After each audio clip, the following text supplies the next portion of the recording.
Oscar Piastri, who had a great weekend, won his first race. Don't call it a Grand Prix victory. That is, it's really annoying, isn't it? Because at least when George Russell won his first race in the sprint in Brazil last year, he went on to win the Grand Prix, and we didn't ever have to think about that ever again. But for now, Oscar Piastri is a winner, but not a Grand Prix winner.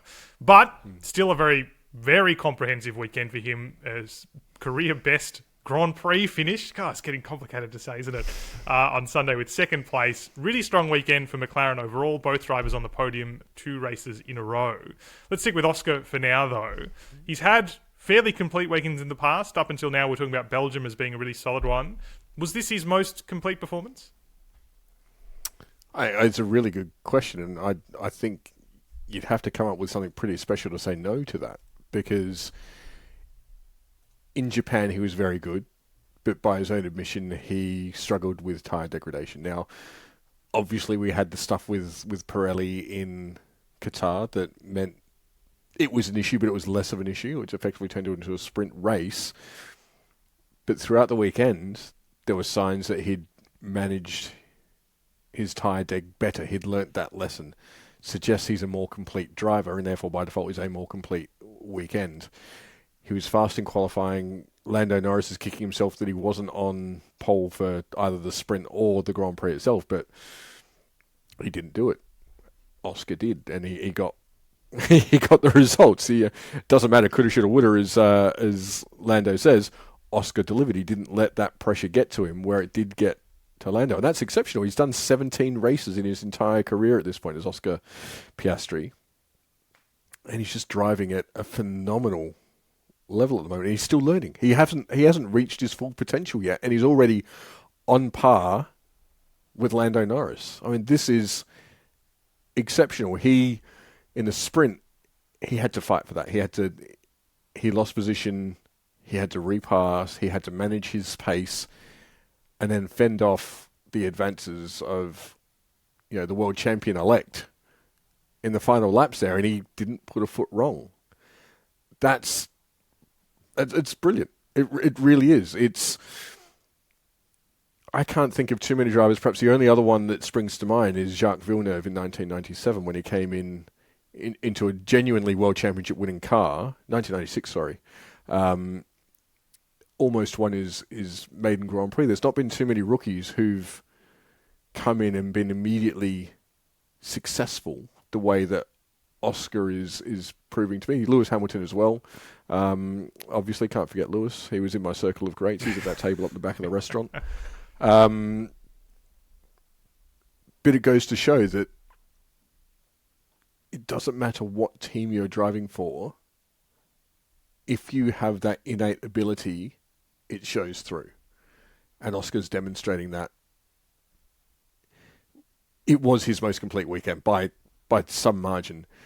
He built up in practice. He delivered in the shootout, which is a 3-part qualifying hot lap session, not a straight shootout, but it's a shootout. And then he won the definitely not a Grand Prix. For me, it's a little bit like right now we can compare Oscar Piastri directly with Chris Amon, for those who are old enough and enough of a history nerd like I am to understand who that is. So Chris Amon, Kiwi driver who raced during the 1960s and was exceptionally good. Raced with some proper top-line teams, Ferrari and the likes. Scored pole positions, fastest laps, podiums, the works. Never won a world championship race, but did win non-championship races. And I think we can treat the F1 sprints a little bit like a non-championship race that we used to have. So Chris Amon was absolutely a Grand Prix winner, but he wasn't a World Championship Grand Prix winner. There's a distinction there. Now, it's not a Grand Prix, it's a sprint. So Oscar Piastri is a Formula One winner, but he's not a Formula One Grand Prix winner. So it's I love the nuances, and they frustrate me no end. But yeah, it's great, and he's just such a solid kid. Just doesn't bother him. He wins a race. Oh yeah, that was pretty good, wasn't it? Even when he found out that he'd been relegated on the grid while on live television, wonderful. Yeah. It's just so nonplussed. He's so chilled, so relaxed. I'm really excited to see where the next 5 years takes him, because he's already so close to the complete package. How complete is that going to be? We've got Max Verstappen, who's a generational talent, potentially about to face off. It's a big call on my part, but potentially about to face off on another generational talent. Oh, we like a big call on this podcast, don't we? I love it. That's my hot take. That's an extraordinary position. Not now, but let's wait a couple of years' time, and we could have two properly talented drivers absolutely ding-donging it out for race wins and championship. This is sort of, the Senna Prost stuff at McLaren and Ferrari.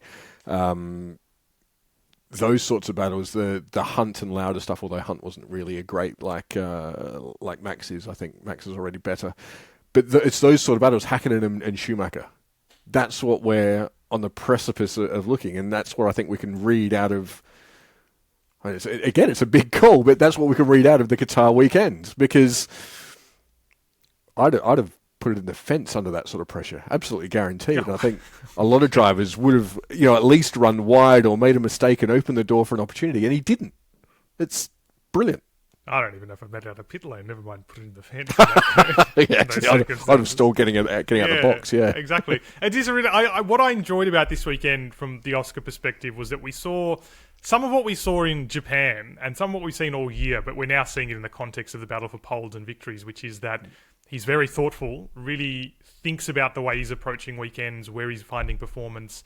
I think the sprint weekends actually are not his strength, despite the fact he picked up the win, because he usually wants that Friday to suss out where he is. And part of that is because it's his first season of Formula One, first season with these tyres, first season at a lot of these tracks, and even the tracks he's been at before. It's his first season in an F1 car in them.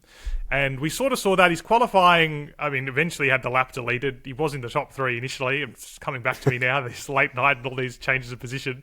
But ultimately qualified sixth. We saw by the time we got to Saturday had the potential to qualify a lot higher than that, be much more competitive than that.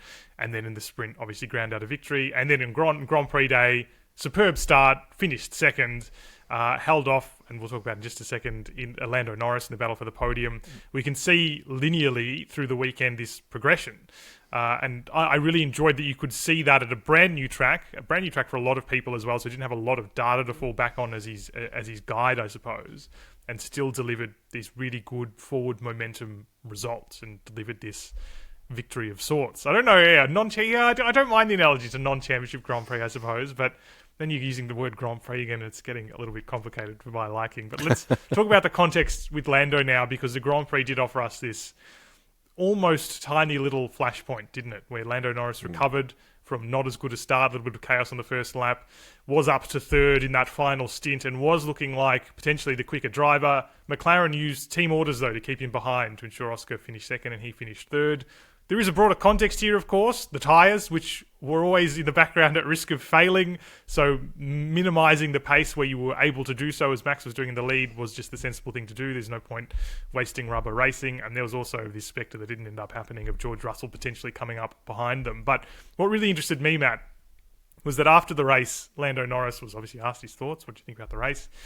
And he said, on his own accord, Oscar's won a race before me. And I couldn't help but think as well that Daniel Ricciardo also won a race before Lando Norris, despite being thoroughly bested over the 2 years at McLaren.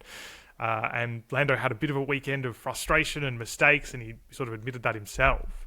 Do you think this is the first sign, Matt, that we've seen of where this team dynamic might head? It's all pretty comfortable and easy at McLaren at the moment because they're not in a championship contention and everything's going so well for them that they can't help but be in a good mood. But in the long run, they want that to change. Is this the first hint that actually we could have quite a significant battle here between these two drivers for supremacy inside the team?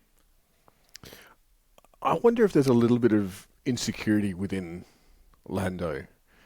Because you look at it, Daniel Ricciardo had one opportunity to win a race with McLaren and he took it. Oscar's had one opportunity to win a race and he took it. Lando's had an opportunity and he didn't take it. So I wonder if that, Russia in 21, I wonder if that's just niggling away, or is clearly niggling away, because he said that Oscar's now won a race before I have.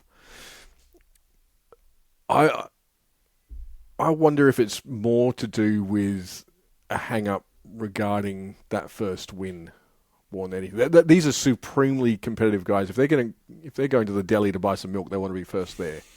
They are supremely competitive in everything that they do, and they don't like being beaten.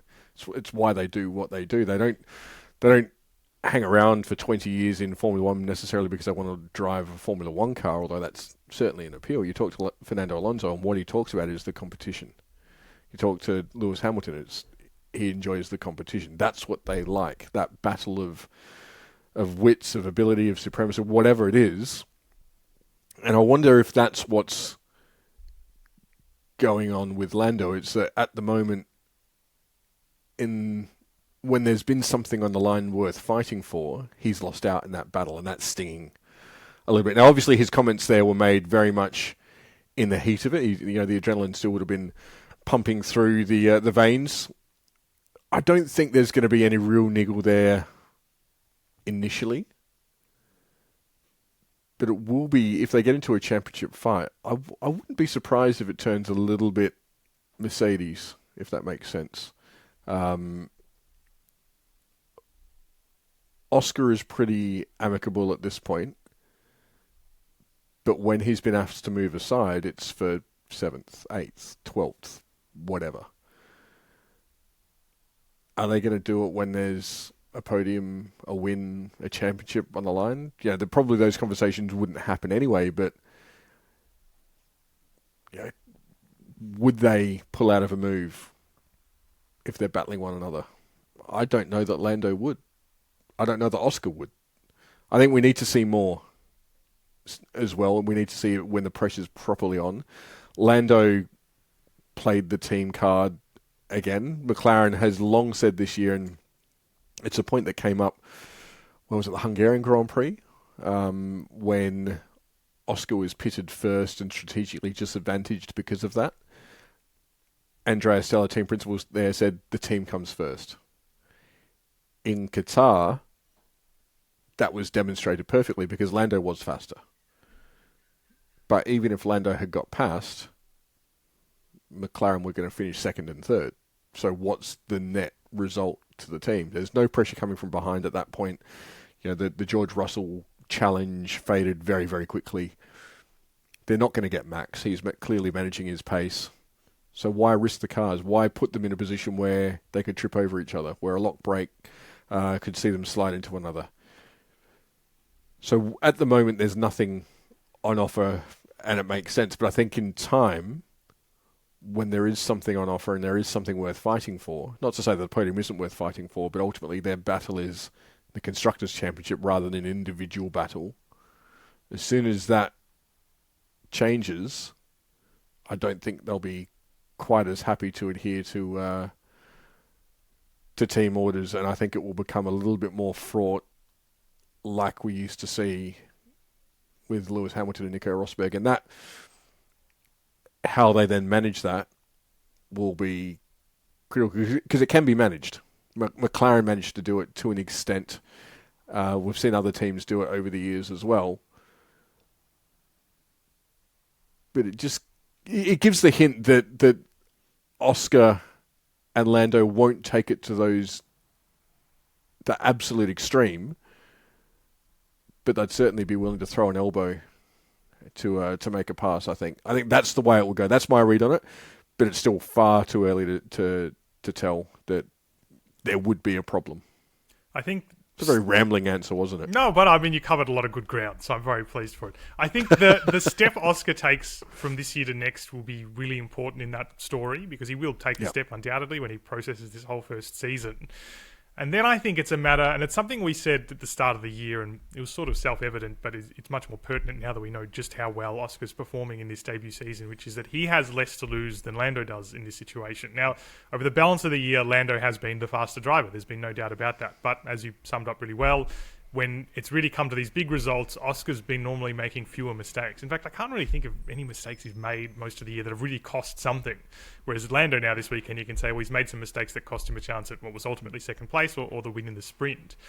Lando, there's no one in the paddock doubts his speed or his racecraft, all that kind of stuff. There's always going to be the question about whether or not he can close out a championship simply because he's not been in that situation to prove otherwise. Or maybe even a win, I guess, in this context. But if he's beaten next year, let's say, in a more competitive fight where McLaren is more regularly in the podium positions, people won't think less of his speed, but he will become a second-order driver, if you like, a driver that's suddenly not the guy you're going to go and pay absolute top dollar for or make absolutely necessarily your number one driver if you're one of the top teams, because he's been beaten by a driver who is potentially, we don't know, but in that really top class of drivers. There's a lot at risk for Lando if he were to be beaten consistently by Oscar. And I think that's where the tension's going to come. Oscar's going to be able to just go about his business, really, knowing he's got now a little bit of credit in the bank, certainly from this year, but still has, weirdly, inexperience on his side in the context of that battle. Lando doesn't. This is the end of his 5th year. I was really surprised to rethink about that after he made that comment, went back and had a look at how long he's been racing. Obviously, a lot of those years with an uncompetitive car, but nonetheless, it's an interesting moment, could be an interesting crossroads for, well, maybe his career in particular next year.